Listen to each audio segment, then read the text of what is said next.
Waqt laqgħa li saret fil-fojer tad-Dar Ċentrali, il-kandidat għall-elezzjoni tal-Parlament Ewropew Rosalind Borsellino spjegat kif il-ġid f'pajjiżna mhux jinqasam mod ġust, filwaqt li l-batut qed ikompli jbati mingħajr ebda għajnuna min-naħa tal-Gvern. F'taħt Gvern Nazzjonalista aħna dejjem rajna kif se nipproteġu l-ħaddiema.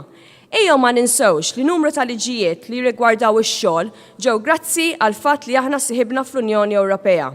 U kif issa dan il-Gvern qed jinjona l-ħaddiema, fi żmienna aħna għaddejna numru ta' liġijiet u nfakkarkom fil-liġi li rigwarda l-organizzazzjoni tal-ħin tax-xogħol, fejn lan ta' din il-liġi li jissigura s-sigurtà s-saħħa tal-ħaddiema billi jingħata serħan adegwat, perjodu ta' vakanzi u limitu ta' sigħat ta' xogħol li jinħadmu mill-ħaddiema.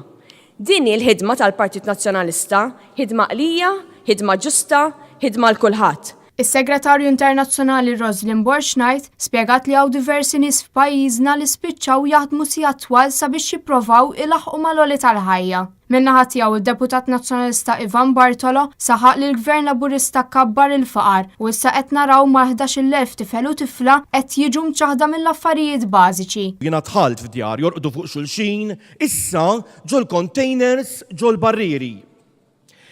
Tajjeb illi javanzaw il-qoddim, imma ir-responsabilità tal-Gvern hi l-aktar lejn dawk li tiġa qegħdin lura u qegħdin ikomplu jinqataw lura.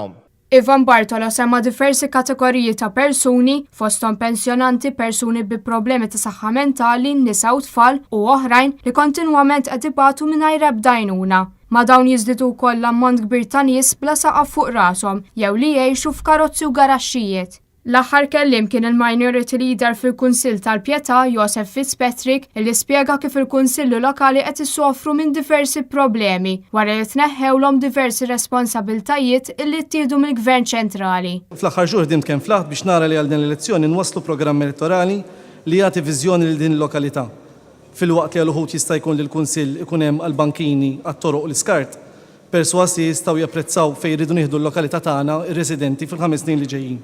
Fitzpatrick tkellem dwar il-bżonnijiet tar-residenti f'Tal-Pjetà li jinkludu daycare center għall-anzjani, aktar faċilitajiet ta' parkeġġ u sistemi ta' sigurtà madwar il-lokalità.